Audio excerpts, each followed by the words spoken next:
வணக்கம் உறவுகளே, நீங்கள் பார்க்கின்ற பதிவு ஸ்ரீ ஆதிகேசவ பெருமாள் ராஜகோபுரத்தின் பதிவு தான் நீங்கள் பார்க்குறீங்க. எப்போவுமே இரவில் தான் இந்த கோபுரத்தின் பதிவை நான் எடுத்துக்கிறேன். எப்போ பார்த்தாலும் லைட் சீரியல் செட்டோட ஜொலிக்கும். பகலில் எடுத்துக்கிறேன் பாருங்கள். அந்த விமானத்தில் இருக்கிற நாமத்தை கூட நீங்கள் கிட்டேருந்து பார்க்கறது போல் என்னோடய பதிவில் பார்க்கலாம். இவ்வளோ அழகாக இருக்கும். ஒவ்வொரு சிலைகளும் இவ்வளோ அற்புதமாக காட்சி அளிக்குது பாருங்கள்.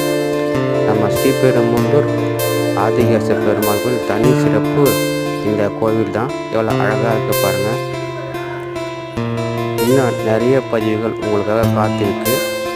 தொடர்ந்து பாருங்கள், லைக் பண்ணுங்கள், ஷேர் பண்ணுங்கள், உங்கள் நண்பர்களுக்கும் எடுத்து சொல்லுங்கள். சண்முகம் எக்ஸ்ப்ளோரர்ஸ் யூடியூப் சேனல், இது உங்கள் சேனல். தொடர்ந்து பாருங்கள், பார்த்து கொண்டே இருங்க.